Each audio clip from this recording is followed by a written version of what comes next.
I think Flashback Monday's going to be a little on the shorter side. At least that's what I think so. I could be terribly wrong. But the pile for If Then is larger, so I know I'm in trouble. I don't know why, but it just is. So let's get to it. We always start with Regencies. We're going Regency, mainstream, teen, inspirational, sci-fi, mystery, suspense, contemporary, romance, and paranormal. That's our course for today. Welcome to the D. Louise book series. I'm Christina Tina. This is where I read books, talk about books, no special effects, no fancy theme music, any of that fancy stuff going on here. And a little on the tired side today. It was a rainy day here. And had to take the old car in for some work, so I had to get up at the crack of dawn. You know how hard it is to get up extra early on a rainy day? And the bedroom is extra dark and nice and cool, sleepy time weather. But anyways, let's see. July 2014. I want to take up Missy's, hi, Miss Smokey. How's my Smokey? Anyways, sorry. 2014, July 2014. My favorite magazine in the whole world. We did Christine Feehan the last review. So, where you going? Well, so much for her. Alright, let's get to it here. Oh, it's cold. Right under the Vixen in Velvet.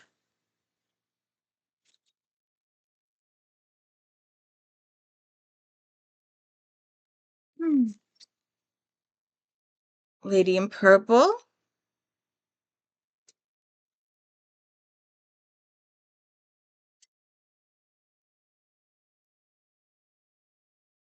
Tried to get several of these. And all the books have at least 4.5 stars. Every once in a while we'll do 3, but most of the time it's 4 and 4.5.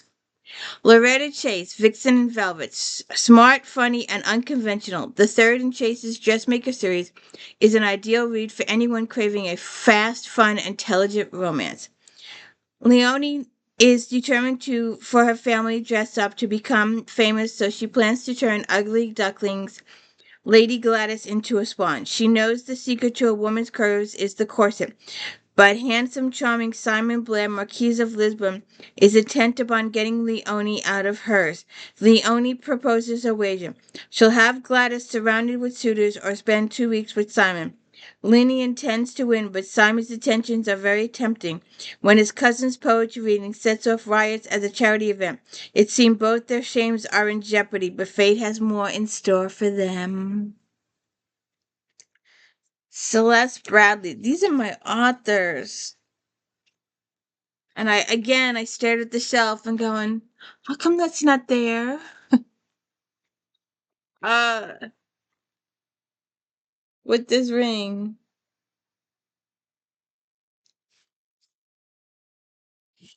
4.5 stars, 1800 England.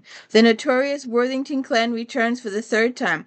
Much to readers' delight, this wonderful eccentric family brings mayhem and madness to new heights. At, as the middle daughter of the unconventional Worthingtons, Electra feels it's her duty to restore the family's burned out estate. While waiting at an inn, she encounters Lord Arbogast, an ideal potential husband, and kidnaps him. Aaron is intent upon proving to his grandfather that he is worthy of the title of Earl of Arbodine. But he has to get away from the alluring and maddening captor. Aaron decides to pose as his valet, Harry Hastings. His plan works until he agrees to accompany Electra to London, where the truths are revealed. We should have done Secret Identity with this one, shouldn't we? Grace Burrows. I have a few of hers, but not this one. Naked guy on the cover.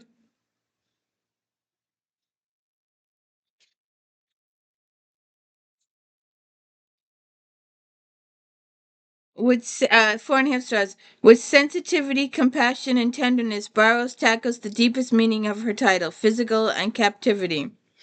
The only thing that keeps Christian's servant Duke of Marcia alive in a French stronghold is a plan of revenge against his captors. When he is suddenly freed, Gillian Countess of Greendale prevents him from having his revenges. Gillian knows Christian's younger daughter needs her father. She brings Christian back to the world of the living and believes his kindness to his daughter and to her is a sign that he has given up his plan for revenge, but nothing could be further from the truth. Um, oh, this one didn't come. I ordered this one and it didn't come through. It'll probably come through afterwards. Um, I don't think there's a photo. I wouldn't have ordered it. Um, yeah, I don't remember seeing a photo. She has a really good. I had a whole bunch of hers, and I gave them away, and I regret giving them away. She had a seven bride series. You should check that out. Trapped at the Altar, Jane Feather. Wait a minute. That's at the top. It was a top pick, and they didn't feature it in top picks. Well, that's just great. But it was a top pick. See? Top pick.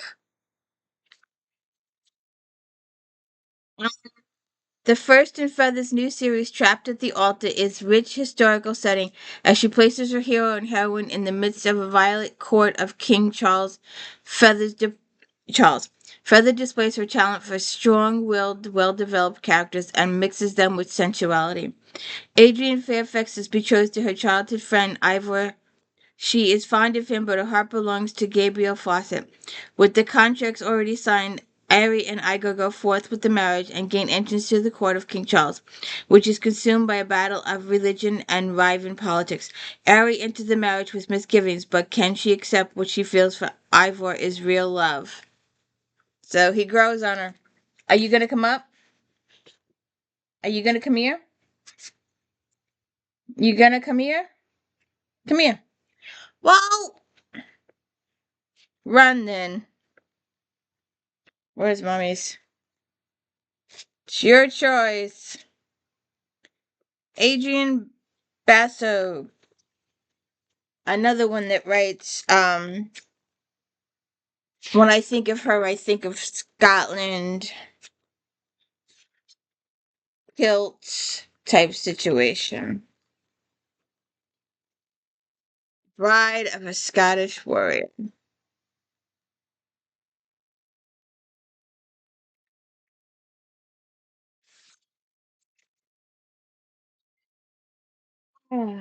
This extremely moving story, in which the entrancing honorable characters grow throughout the tale, will captivate readers. Bride of a Scottish warrior is an impossible to put down read. Sounds good. Recently knighted, Sir Erwin is in need of a wife and realizes Lady Grace is the woman of his dreams. Since her husband's death, Grace has planned to atone for her past. Ewan hopes to escort her to the convent and make her realize he would be her perfect husband.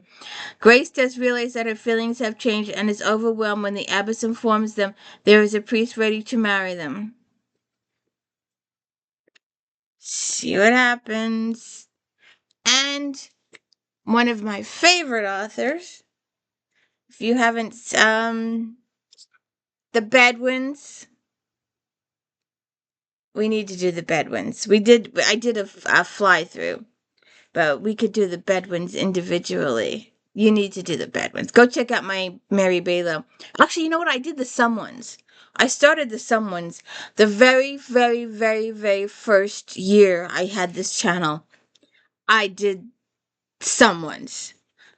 And I was thinking about taking the video down, because I decided it was a cozy romantic read, so I went and got my bathrobe and put it on over my clothes and sat on my couch and tried to do it, and it just I look at it and I cringe. But It's part of the series. I'm leaving it up for a while.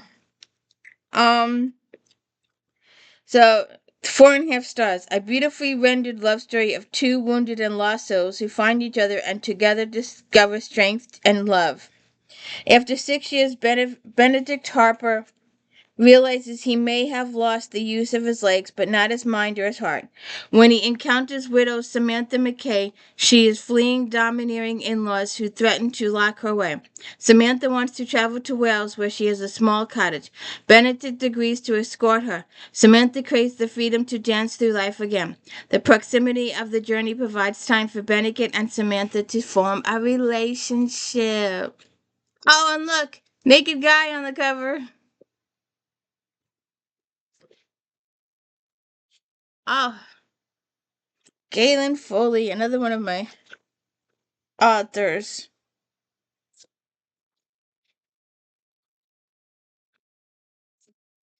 Everybody's in purple today.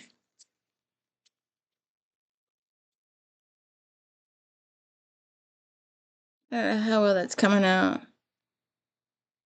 I wish I could figure out what to do with this lighting on this computer.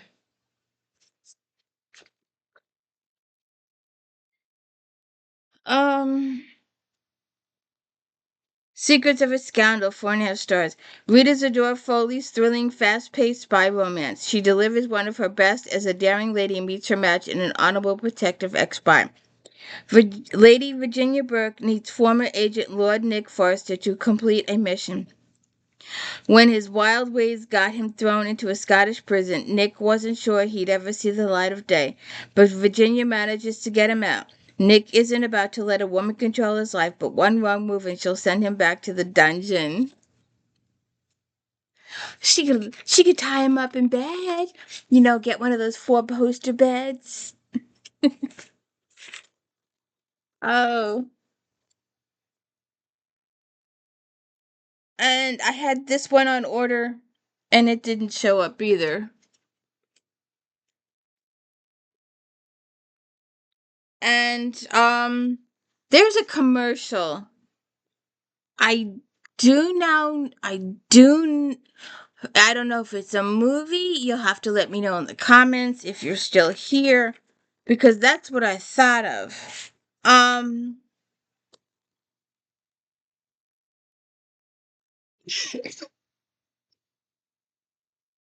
there's a commercial. I think it's for a movie. I don't know if you've seen it. Let me know in the comments. Um, this chick is saying she wants to find a guy and date him and then do everything guys hate. Um so she wants to lose him in 10 days, and that's the name of this book. And that's what struck me, was that I was seeing the coming attractions for this movie about this chick who wants to date this guy and then get him to dump her in 10 days or less by showing up at all these places he does not want her to show up at.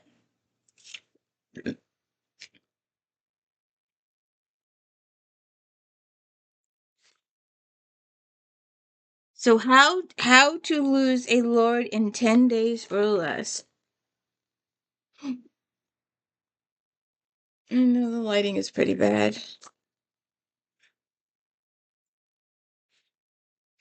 Oh, that red.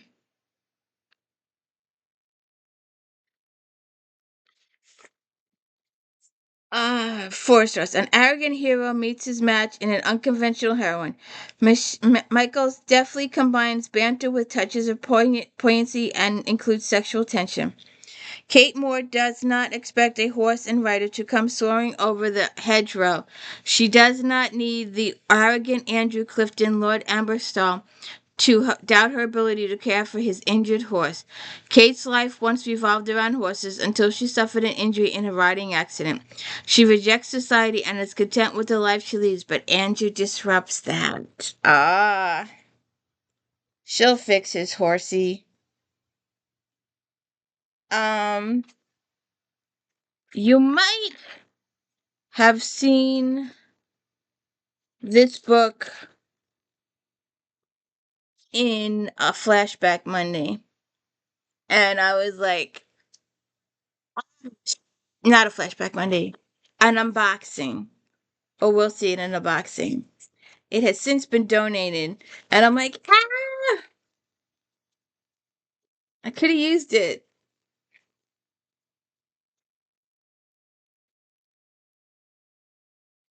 Fair play. Diane Gist, 1893 Chicago. The glitter and excitement of the 1893 World's Fair, depicted in charming photographs interspaced with the text, is the colorful backdrop of Gist's novel, which pits a determined woman doctor and a Texas Ranger in a battle of wills. Billy Jack Tate is a woman with a man's name, which only makes her fight harder for women's rights. Texas Ranger Hunter Scott isn't thrilled to be protecting the woman working at the World's Fair, but he meets his match in his feisty doctor. A freak accident and abandoned infant bring them closer, but trying to help one child isn't enough. Hunter and Billy soon work to build safe play areas around the city for low-income children.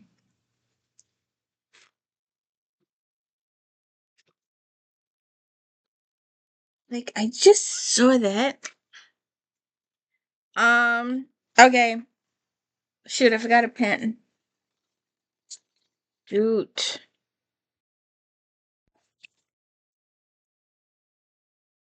Okay. Ellen Hildebrand, the matchmaker.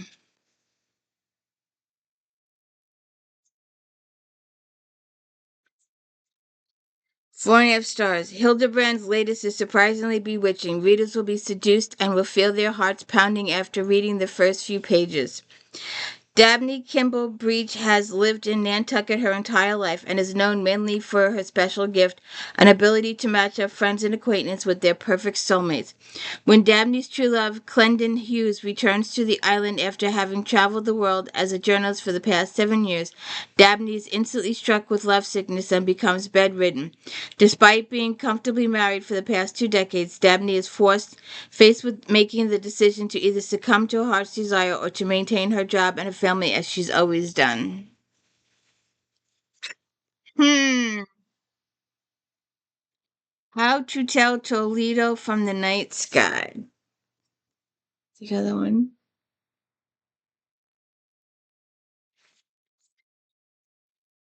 4.5 stars. Lady Netzer's sophomore effort may be even stronger than her debut. The odd tale of astronomers who were planned as soulmates by their mothers is at various points confusing, uplifting, and heartbreaking. Superseding recent books, Matthew Quick's The Good Luck of Right Now and Graham Simpson's The Rosie Project, for example, that focus socially stilted characters falling in love.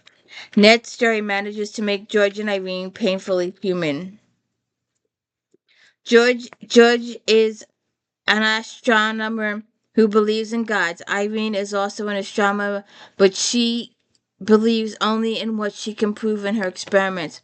When a research in black holes lands her a job in her hometown of Toledo, it's a dream come true, but little does she know it also the fulfillment of destiny. Emily Richards, Never Too Wide.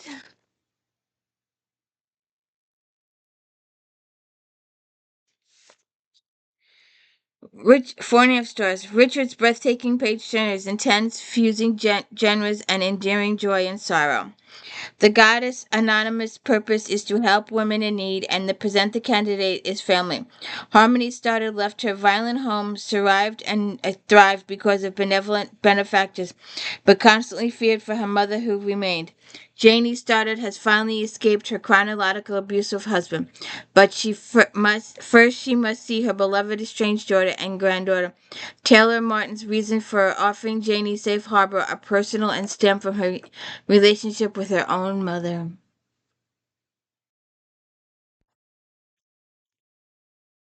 Monster needs a boo? I don't get it. Michelle Andre Bowen, 4.5 stars. Pastor Needs a Boo is the most entertaining and hilarious story of 2014. Readers will love the tension between the hero and the heroine as they dance around each other's feelings. Marcia Metcalf is not having a great day. She is fired from a job and publicly humiliated by her former boss, a boss who had an affair with Marcia's ex-husband. Her son is in college and fiancés are already tight. When she calls her church, the administrative assistant schedules her for a counseling session with her pastor that includes two other members from the church. Denzel Flowers is a single pastor with a desire to run for bishop. He has made drastic lifestyle changes and knows Marcia is truly devoted to God. Will she help him? Angels make their hope here.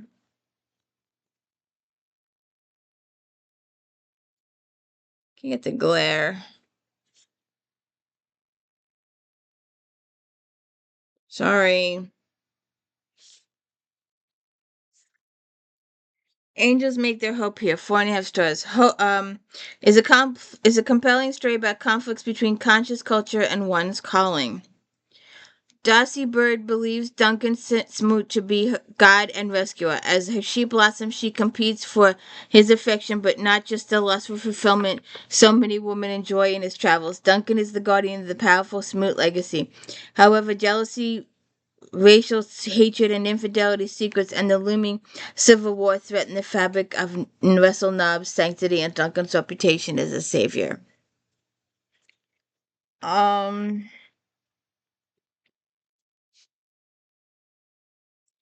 Rashonda Billingsley, What's Done in the Dark. That one. This tale of redemption, forgiveness, and reflection is a great balance of wisdom, common sense, and delivery of life's lessons that every reader can relate to. The title says it all and is a reminder that no secret stays a secret for long. Felice plans to survive her husband Greg with rose petals and a night of passion for her 50th anniversary. But when he comes home late after forgetting their anniversary, the pent-up frustration of him being a workaholic and neglecting their sexual needs drives her to a hotel bar to drown her sorrows. There she meets Stefan, her best friend Paula's husband. Oops. I see what's coming here. The Lemon Grove, Helen Walsh. The book All in Lemon. Walsh's novel, which takes place over the course of just 1 week, will have people talking about it for a long, long time. It exudes controversy and lush conversations that almost feel taboo. 40-something Jen has returned to the coast of Spain with her much older husband for the summer. As they're enjoying their last week, their exquisite villa, Jen's stepdaughter arrives with her boyfriend. Nathan Jen discovers that Nathan sets fire to her soul, and she's gradually caught in his web of seduction. A Wedding in Provence.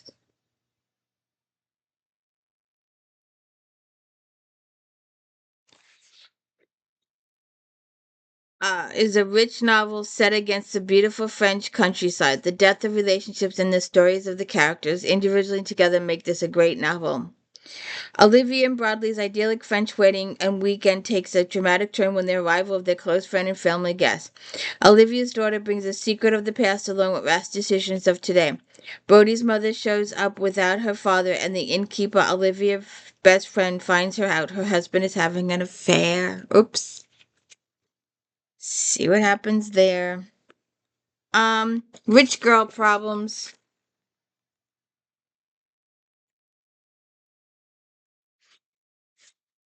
Whitaker proves that the reality of TV trend is even popular in book form. With her third party in the Millionaire Wives Club, all the wives are violent, and gossipy. The Millionaire Wives Club is back for the third season of reality TV. Newly rich through marriage of the creation of its own business, these former hood rats, Milan, Chauncey, Vera, and Jace, have put their personal lives in the spotlight. Oh, alright. Kiss and Tell. Fern Michaels.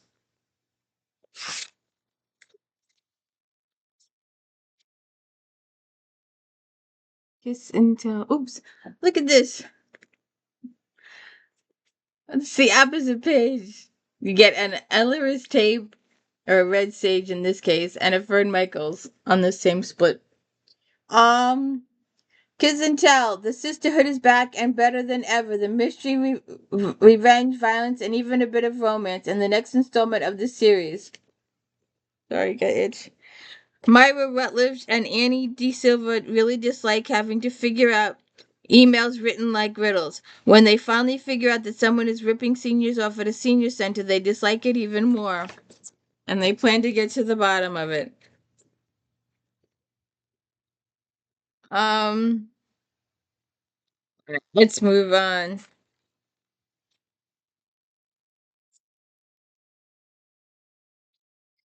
2016. I kept looking for this book. I'm looking for this book.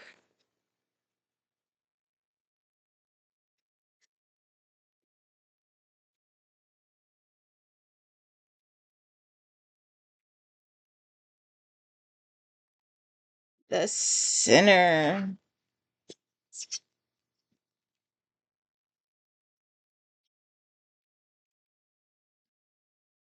4.5 stars. With Sinners, um, the author delivers yet another full inducing read, complete with her signature wit and color. Cole and Isabel return in a full force, and readers will revel in their drama, heartache, and struggle as they work to confront each other and themselves. When Cole St. Clair relocates to Los Angeles, there's only one thing on his mind: Isabel Culpepper, the only girl who knows his true self and the only one he's ever loved. But winning her back won't be easy. Isabel's trying hard to make a new life in LA, though she's quickly learning the city has little to offer. As they get caught in each other's arms during a storm, will they be able to hold on to it and a future together? See what happens there. Idols, Margaret Stoll. 4.5 stars. Fans of Icons will be completely pleased by this thrilling sequel. Dole is back and even better than before, trying to save the human race literally from heart-stopping destruction. On the day 6 cities went silent, cars shut down and music stopped playing, and lights went off, people's hearts stopped beating. Only the 4 Icon children, Doe, Ro, Lucas, and Tina, have hearts immune to the Icon's power. They managed to save Los Angeles, but the Lords will still rule the rest of the human world. What happens next? Can they save it? Let's move on to inspirational.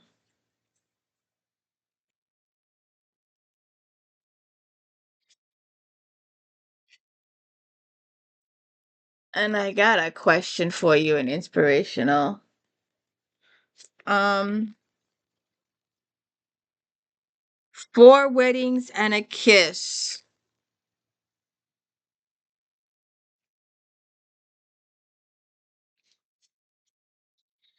Margaret Brownlee, Deborah Clopton, Mary Connolly, and Robin Lee Hatcher, 4.5 stars.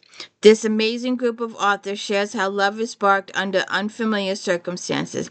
These tidy way these novellas are bound together makes this one of the reviewer's all-time favorite anthologies. A group of traveling ministers tell these stories to a young engaged preacher who contempting a life-changing decision. In Colony Spitfire Sweetheart, tomboy Maisie finds love unexpectedly when she injures her neighbor and must become his caregiver. Jack Ludgrove is brought in to take care of Molly Everton's father's newspaper in Hatcher's love letter to the editor. Molly plans to make that difficult for him to accomplish, but as she gets to know him, her feelings change. In Clompton's A Cowboy for Kate, Kate Pearl is grieving losses and a tornado has left her so skittish that she shoots at anything before she knows what she's doing. Will the man she's hired to help on the ranch also help to rebuild her trust in others? Grace Davenport is arrested in Brownlee's courting trouble as suspected in her husband's death. Her son must convince the attorney that his mother is innocent. See what happens there. Um, M.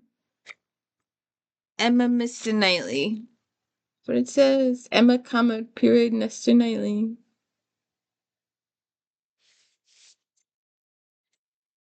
Mary Jane Hathaway, 4.5 stars. Jane Austen and Southern romance fans alike will enjoy this sweet echo of Regency classic.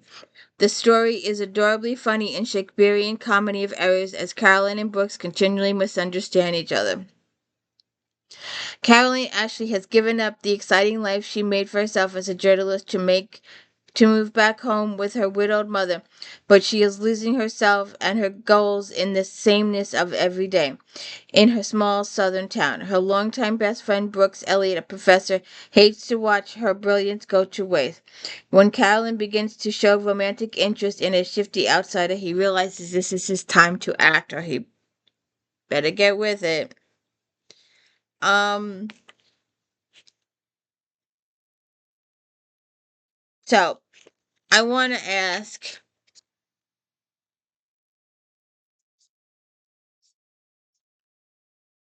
does this book look like an inspirational book?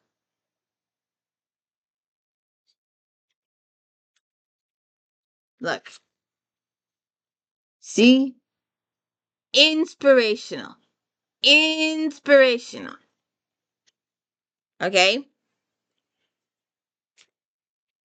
Does this look like an inspirational book to you?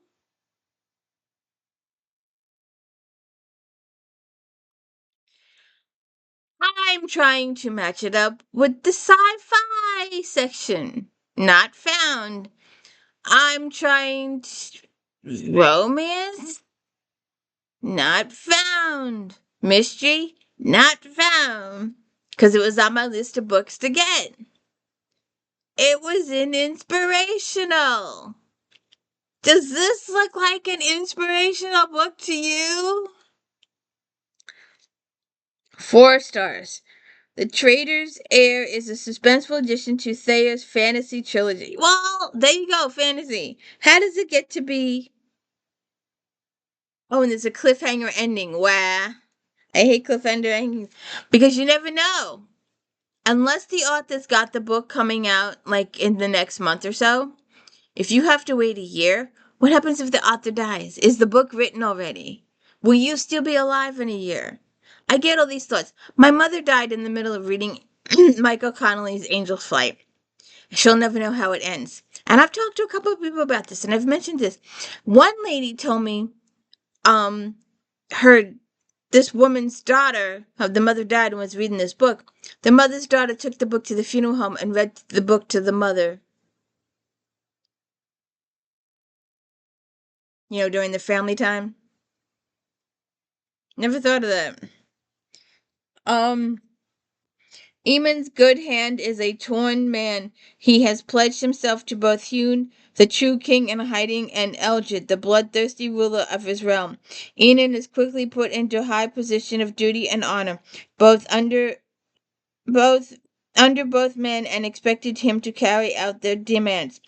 As tensions mount and Eamon is pulled between the duties, his life begins unraveling. When those he loves are put in peril, Eamon must sacrifice all to save them. Does that look like an inspirational book to you?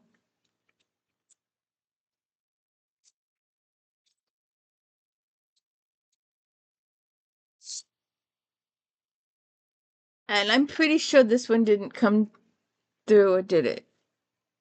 Oh, this one came through. This one came through.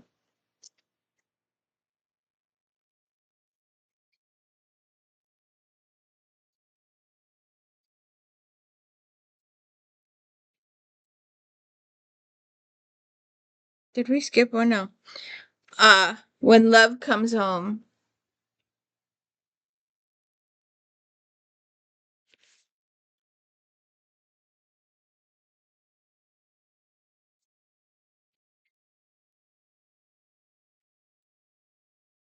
4.5 stars. Gabor gives readers a fantastic gift of another visit to Rosy Corner and the Merritt sisters, who are more like a real family than a family in a book. The author captures readers' attention and absorbs them into the concerns of a town that is seeing the return of its sons after World War II. The soldiers are coming home to their wives. Rosy Corner with immoral injuries, World War II, but they're slowly feeling safe again. Their wives want nothing more than to comfort them and to make them whole again. The Merritt sisters are eager for the future, but remain patient and loving. Kate, for example, wants nothing more than to start a family after such a long absence from joy. But as the sisters realize that some things are out of their control, they know God will lead them back to the enjoyance around the Merritt family again. Hopefully. Deadly Business we will while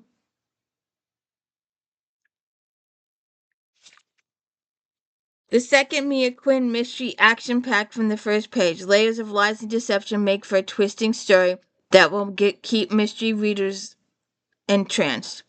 When Detective Charlie Carlson suggests to prosecutor Mia Quinn that her husband's death may not have been an accident, Mia doesn't know what to think. As the two delve into the information surrounding the case, some inconsistencies show up. Yeah.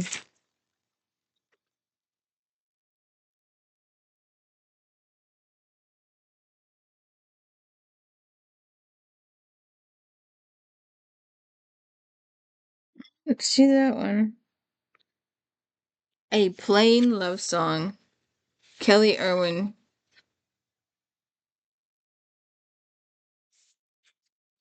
In the dramatic conclusion to the beautifully written New Hope Amish series, the characters get the chance to see their lifelong dreams come true. A dad can't keep herself.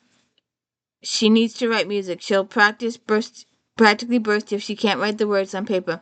But a conservative Amish district, music is frowned upon unless it's in the songs they sing in church. Adalia meets Jackson Hart, an Englisher who would make her music dream come alive. Adalia hasn't yet committed to the church, so she sets out on a personal journey, knowing she'll hurt her family and Matthew, an Amish farmer she is feeling for, in the process. We'll see what happens next. Um, right. On to sci-fi.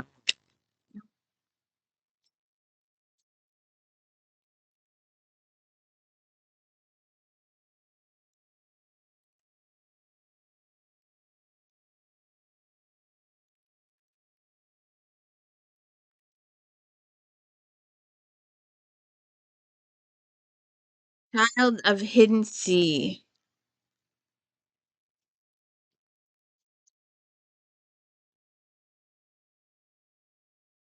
Looks like a Regency, don't it?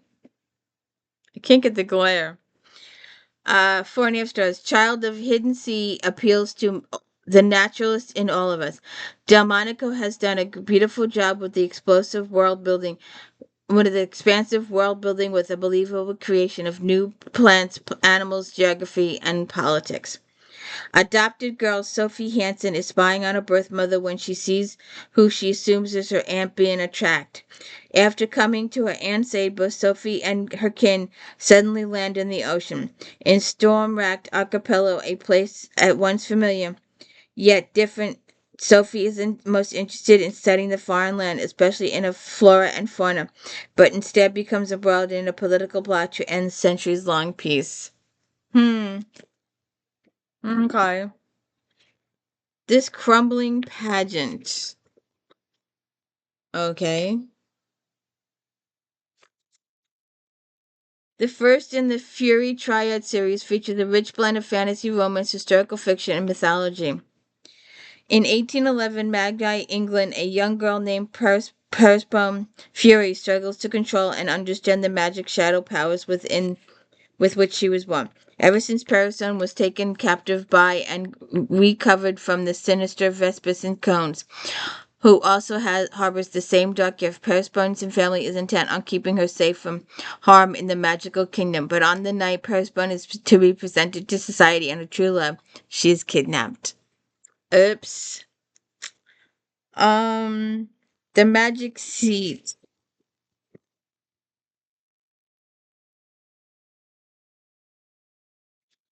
To me, and I did a if then on this. It should be out there. Inter To me, fantasy is fantasy, and science fiction is interplanetary travel with ships. Two different genres, but anyways. J. Kathleen Chaney, the second in the Golden City series, is better than its predecessor. Readers were completely enthralled with characters and the organic development of their relationship. 2 weeks ago, Oriana Parasides was exiled from the Golden City, and Durello can't shake the feeling that something isn't quite right. Is she in danger? Delulu is a police consultant, and his intuition is telling him there's something deeper going on with the recent string of murders. When a Selkie goes missing, Delia worries that the killer is now targeting not just humans, but non-human prey too. See what happens there. All right, on to mystery, and I'm missing a few here. We did a search for these yesterday. They were supposed to be waiting, and we did not find them. I think I've got these. I will go through them one at a time here. Um,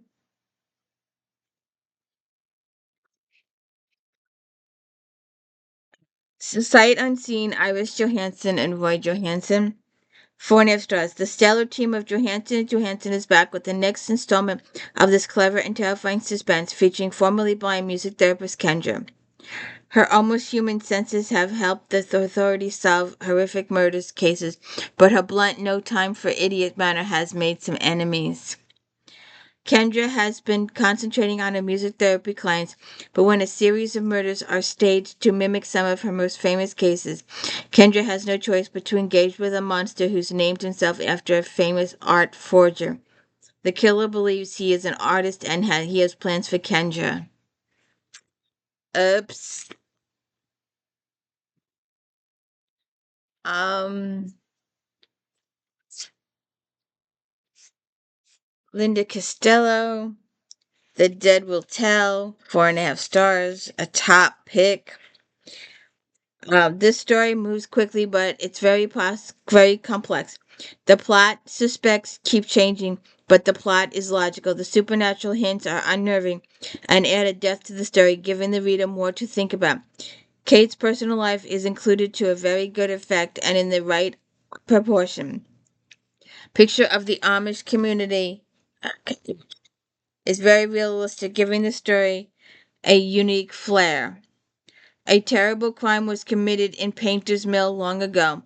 Many members of the Hochstellers and Amish family were found dead.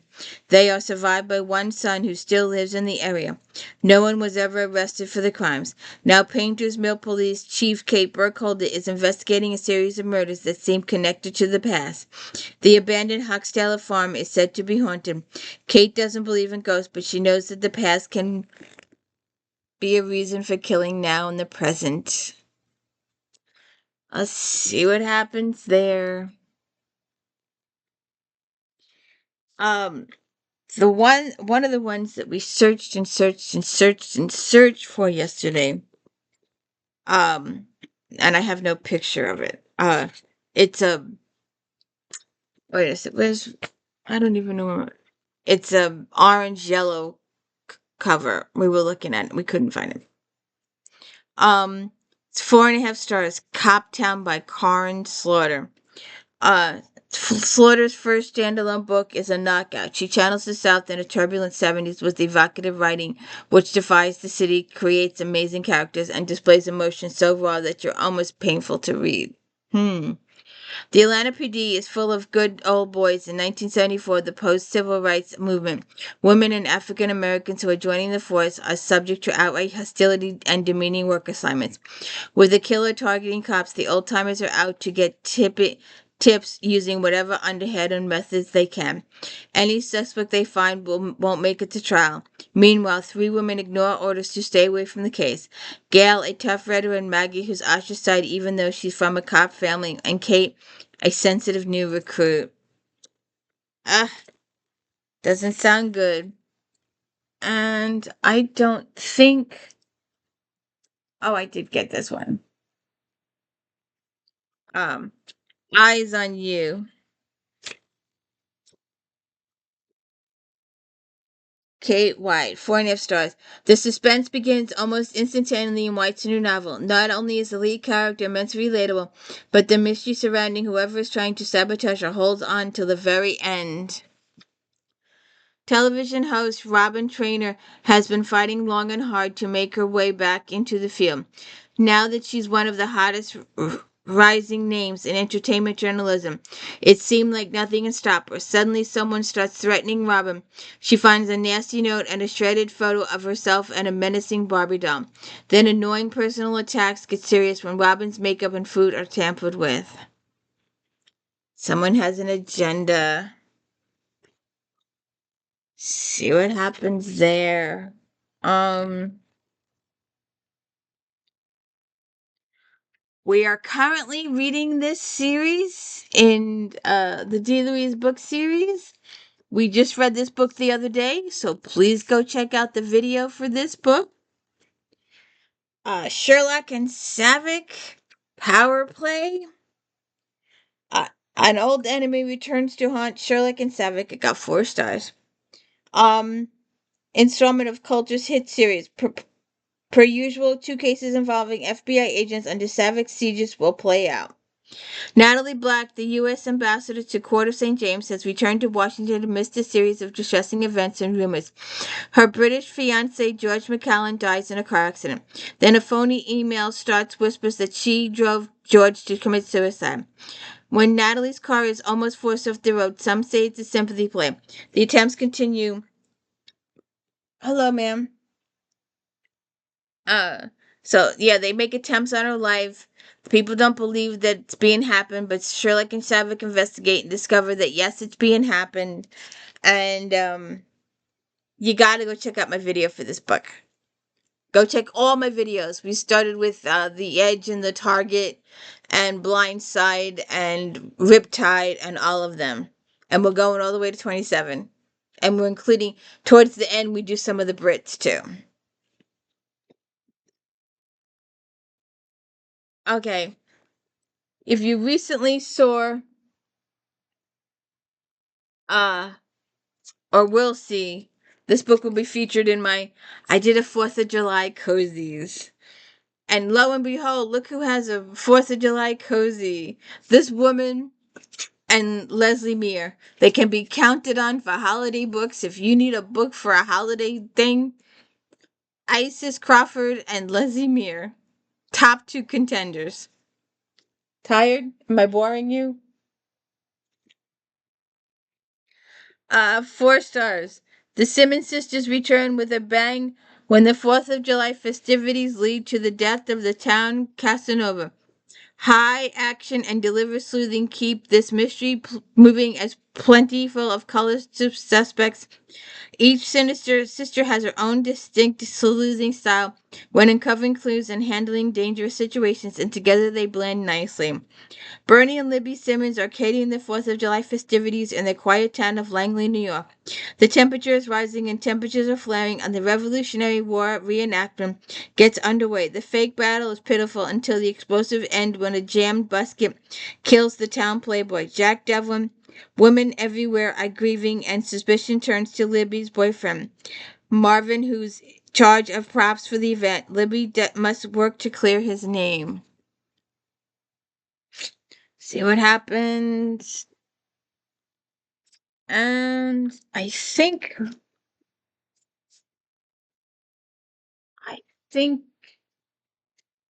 um, I didn't, uh, Chrissy, it doesn't help, Chrissy, that you didn't write down the page. Oh, here we go. I usually write down the page. Last to know, Elizabeth Adler, 4 stars. Adler's latest novels will keep readers guessing about a serial killer's motivation right to the end. This fast-paced mystery is filled with intriguing suspects, and intensely portrayed family dynamic.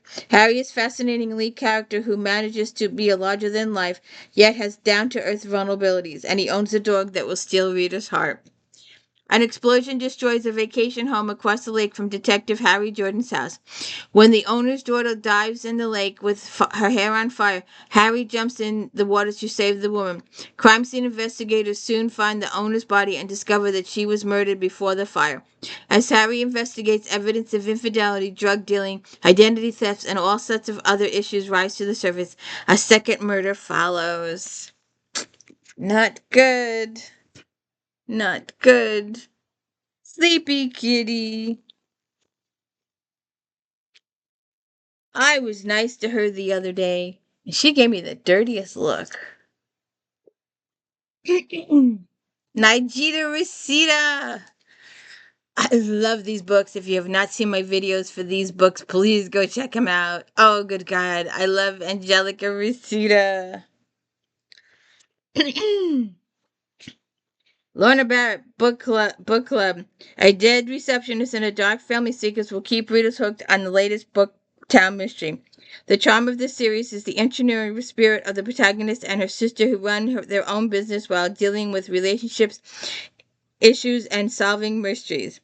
The winter weather may be keeping customers inside and away from Mystery Bookstore haven't got a clue. But that doesn't mean Trisha Miles doesn't have her own mystery to solve. Trisha's sister, Angelica, won the presidency of the Chamber of Commerce and, along with her position, became a cranky, judgmental receptionist, Betsy Dittmeyer. When Betsy takes a bathroom break and ends up squashed under an overturned bookshelf, Trisha and Angela know they have a murder to solve. It turns out Betsy was hiding many secrets, including her penchant for hoarding and stealing funds from her employer. Oops. And I think that's it for mystery.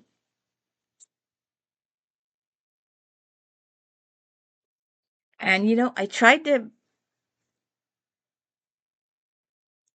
to get this one and I couldn't. I should have just ordered it. And I didn't think of it till too late.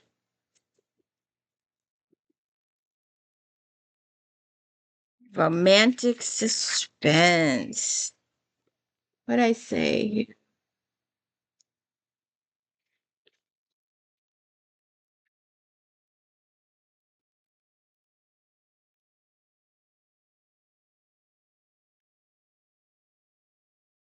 Sweet Revenge. Naked guy on the cover.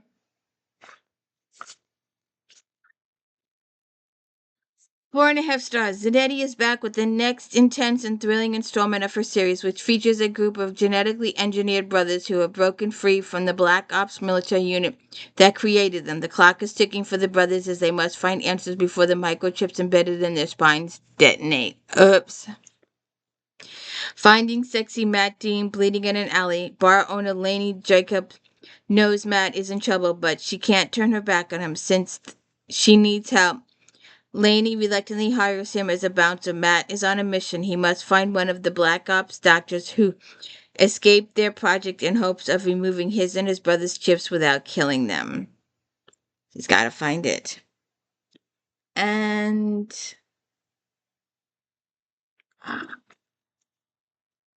that one never came through. I don't have a picture for this either. This series is off explosive start, literally. You betray me. Trope is a winner hit. Even Zane have buckets full of unresolved sexual tension. Extreme Measures. ELISABETH.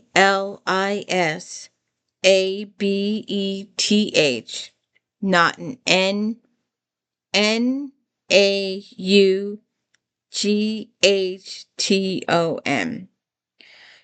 Eve Wolf is walking a very fine line. She has a job to do, but the people involved are taking her sister. When a van explodes right after she's met with a contact, she's dragged away by CIA co-worker Zane Archer, but Zane still wants her to pay for making him fall for her and sabotaging a kidnapping rescue.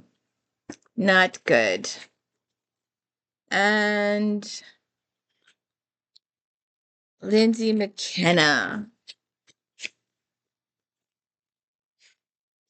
I picked up the wrong book.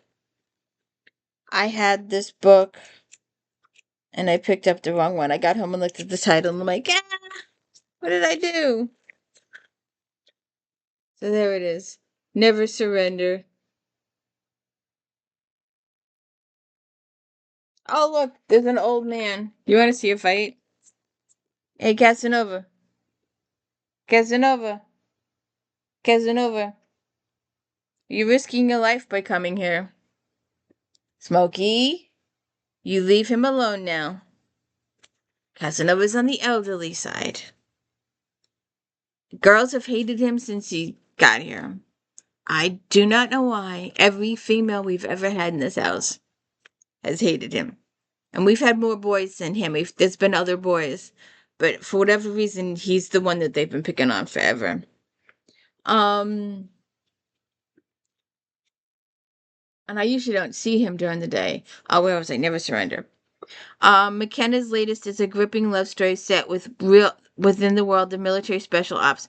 Readers are easily drawn into the romance between Bailey, a tough and caring medic, and Gabe, an intense, passionate alpha hero. Navy SEAL Gabe Griffin and 18 Delta medic Bailey Thorne are in love and can't wait to be married. But when Bay is kidnapped by the Taliban while in Afghanistan, Gabe is devastated yet determined to find him.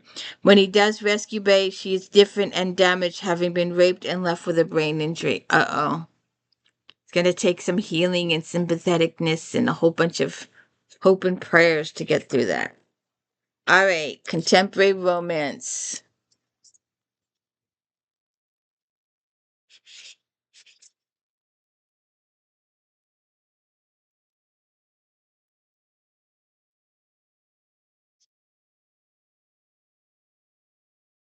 Jude Devereaux for all time. The second in Nantucket's Devereaux's Nantucket Bride trilogy is a beautifully written story with a refreshing old romance feel.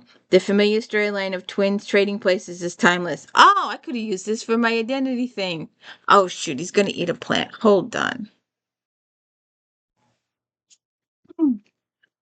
Accidental wedding planner Toby Whittam has created a romantic wedding at an elegant chapel in Nantucket while serving double duty as a bridesmaid. All eyes should be on the bride, but when the groom's cousin Graydon are firmly fixed on the graceful, beautiful Tabby. Not only has Tabby stolen his affection, but she also fulfills the family prophecy. She can't tell the difference between Graydon and his twin brother Rory. Even though Toby is Graydon's true love, according to the family legend, he knows there is no way they can be together. Graydon is the heir to the Lanconian throne and has been betrothed to the woman who will be his queen. Taken with Toby, he decides to stay in Nantucket for 1 week of freedom from all royal obligations. They vow to just be friends, but that ain't gonna happen. See what happens next. Ah, see.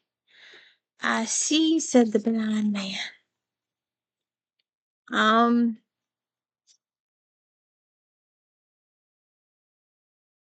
then came you.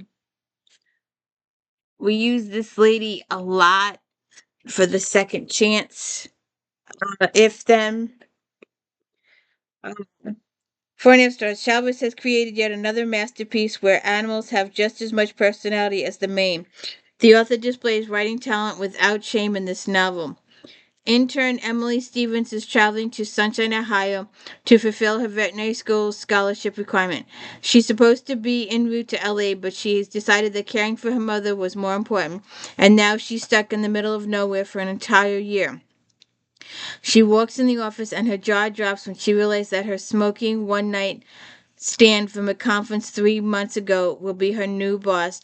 Dr. Wyatt Stone tries to explain that her work ethic and academics lended her the position, not her good looks. Uh-huh.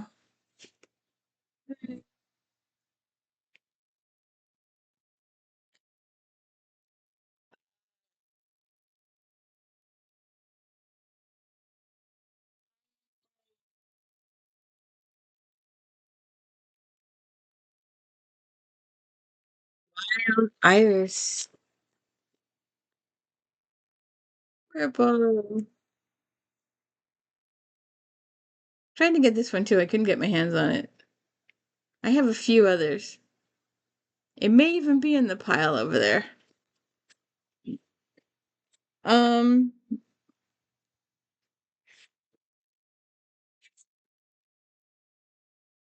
I just said, oh, 4 stars. In Thane's latest, her beautiful, honest storytelling goes straight to the heart. Her characters are authentically vulnerable, and light, amusing banter between them adds to the sweet warmth of the story. Lucy Drake is at a crossroads when she arrives at Victorian Mansion she's inherited from her late great aunt in her hometown of Hope's Crossing. Fire Chief Brendan Kane is not happy and hopes and Lucy's stay is brief. His late life, Jess, was Lucy's cousin and dearest friend. Consumed with caring for his 2 young children, Brendan doesn't have time for self-absorbed Lucy. I can see where this is going. He's gonna fall in love with Lucy. Robin Carr, The Promise.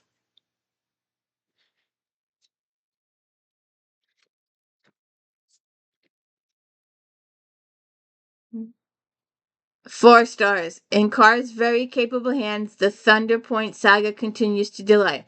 While new readers may not get into the story as quickly as those familiar with the series, the novel is a gripping blend of small town life and hot romance. Dr. Scott Grant, a widower with 2 small children in Thunder Point's one medical practice, and hires, despite his doubts, an overqualified and beautiful physician's assistant, Peyton. She accepts his job with an offer on a 3-month trial basis, giving herself time to figure out the future. Even though Peyton's sworn off men, especially those with children, she can't resist Scott's charm. And she becomes a stepmom. You can see it coming. Um, one more. I could have done about 5 or 6 more, but no. So where is this? Well, maybe I won't do one more. I can't find it.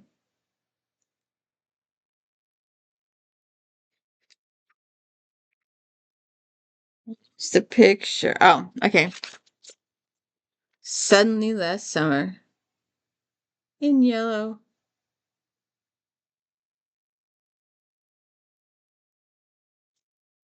Sorry, itch. Okay, sorry. No special editing here. 4.5 stars. Morgan's romantic page turner will thrill readers. This well packed narrative is humorous, poignant, and frustrating, mixing trivial and significant facts with enlightening fiction.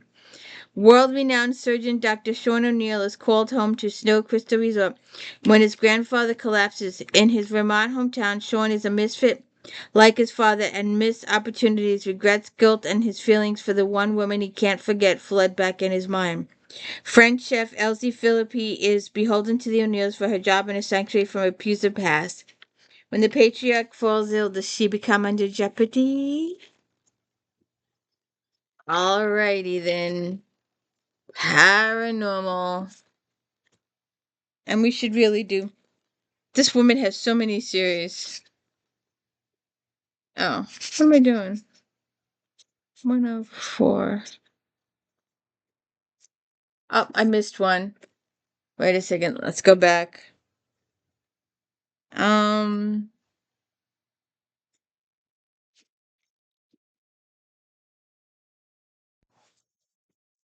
Okay, let's just go back to inspirational for a minute. I found one at the bottom of the pile.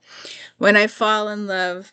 Susan May Warren, 4.5 stars. The newest installment in Warren's Christian Family series is an exquisite romance. The faith message is seamlessly incorporated and truly enhances the story.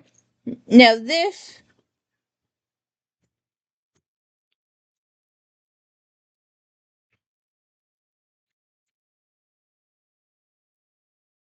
Okay. Which one looks like an inspirational to you? Uh, Grace Christian is happy at home in Deep Haven, although the school Although she has the desire to attend culinary school, when her family surprises her with a trip to Hawaii to attend a cooking retreat, she poised to refuse. Her brother's hockey teammate Max Sharp attends this cooking school each year, and he reluctant to volunteers to watch over her. And the two hit it off and fall in love. Aww. All right, now paranormal. Like I said, we should be doing this woman uh,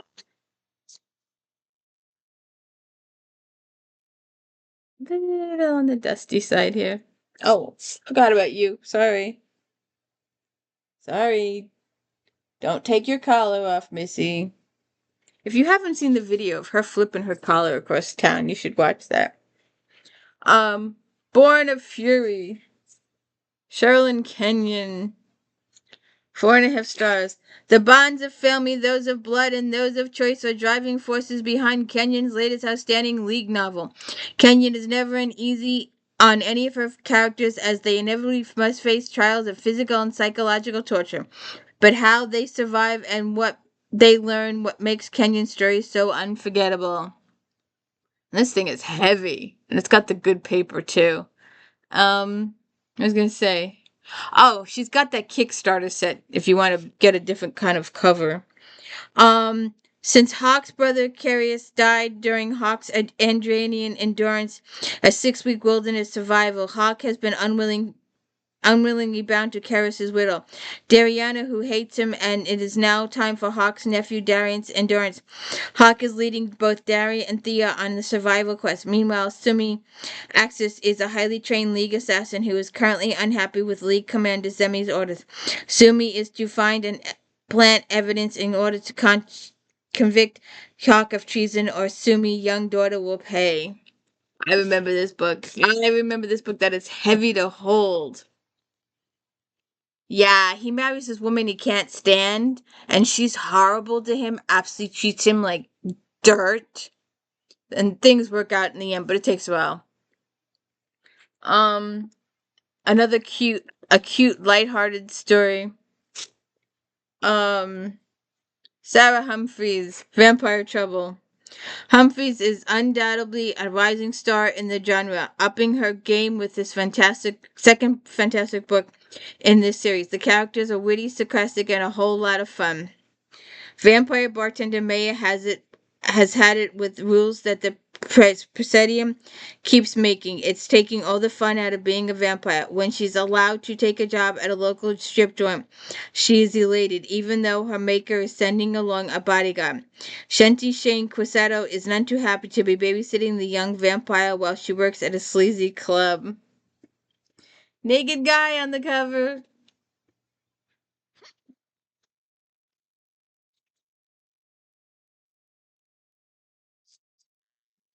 We should do this one. Not this series, but the other series. The Riley Jensen series. I love that series. Those are all my over that one. There you go. Those are all my Carrie Arthur books. All of them. Uh, I just saw this for to go.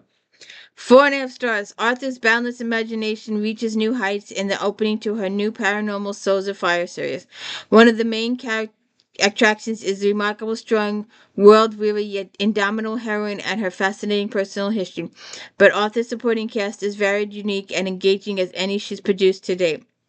A phoenix capable of taking human form, Emily Pearson has spent a fair number of her many lives trying to save humans from the fates she sees in her nightmares. When she learns of the intimate threat to Sam, a man she once loved, Emberly resolves to save him without a second thought.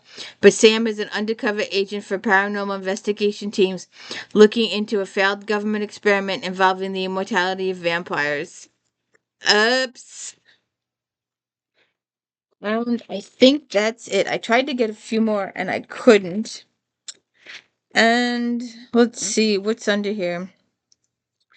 Ooh, 3 stars, 3 stars, 3 stars. All right, this one got 4. We can do this one. Um, Just this quick. Let's see. Love inspired, love historical.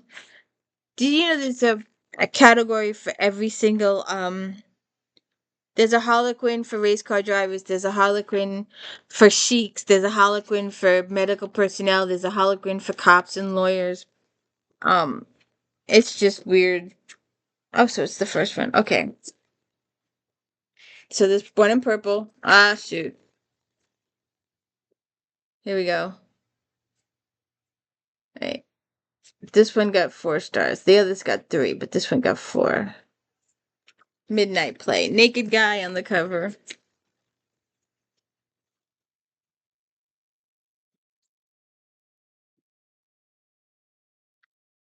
Lisa Marie Perry, as the general manager of a football team, Dominica Bloom must make the tough decision firing quarterback Dex Harper.